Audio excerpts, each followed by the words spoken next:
झेडपीत 6, पंचायत समित्यात 24 स्वीकृत सदस्यांना मंजुरी. जिल्हा परिषदेची संख्या 67 वर, पंचायत समित्यांची 144 वर संख्या जाणार.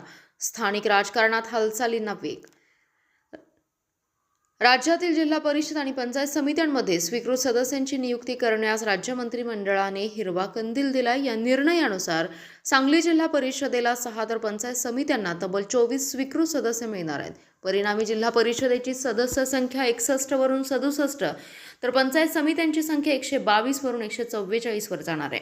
महापालिका आणि नगरपालिकांमध्ये स्वीकृत सदस्यांची तरतूद असताना जिल्हा परिषद आणि पंचायत समित्यांमध्ये ती नसल्याने अधिनियमात सुधारणा करण्याची मागणी महसूल मंत्री चंद्रशेखर बावनकुळे यांनी मुख्यमंत्री देवेंद्र फडणवीस यांच्याकडे केली होती. मुख्यमंत्र्यांनी सकारात्मक प्रतिसाद देत कार्यवाहीचे निर्देश दिले आणि त्यानुसार मंत्रिमंडळाने या निर्णयाला मंजुरी दिली. 10% आणि 20% सूत्र लागू. नव्या नियमानुसार जिल्हा परिषदेत एकूण सदस्य संख्येच्या 10% तर पंचायत समितीत 20% स्वीकृत सदस्य नेमण्याची तरतूद करण्यात आली आहे. आतापर्यंत ही सुविधा केवळ महापालिका आणि नगरपालिकांपुरती मर्यादित होती. आता तोच पॅटर्न जिल्हा परिषद आणि पंचायत समित्यांमध्ये लागू होणार आहे. सध्या जिल्हा परिषदेची सदस्य संख्या 61 असून त्यात 6 स्वीकृत सदस्यांची भर पडून ती 67 होणार आहे. पंचायत समित्यांमध्ये 122 सदस्य आहेत, त्यात 24 सदस्यांची वाढ होऊन एकूण संख्या 144 होईल. नव्या स्वीकृत सदस्यांमुळे राजकीय समीकरणामध्ये चुरस वाढण्याची शक्यता आहे.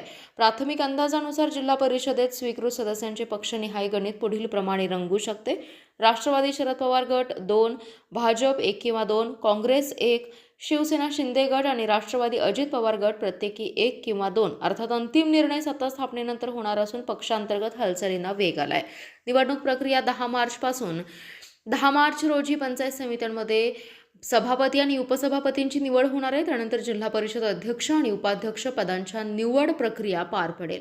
सत्ता स्थापना पूर्ण झाल्यानंतर स्वीकृत सदस्यांच्या नियुक्त्यांच्या प्रक्रिया हाती घेतली जाणार असल्याची माहिती सूत्रांनी दिली आहे. या निर्णयामुळे राजकीय पक्षांना कार्यकर्त्यांना स्थान देण्याचा मार्ग मोकळा झाला आहे. त्यामुळे इच्छुकांमध्ये उत्सुकता वाढली असून स्थानिक राजकारणात नव्या समीकरणांची चर्चा सुरू झाली आहे.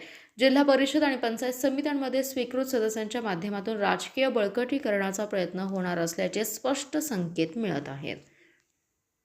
आपला जिल्हा, आपली power, power Marathi news network. एकच नजर, चौफेर खबर.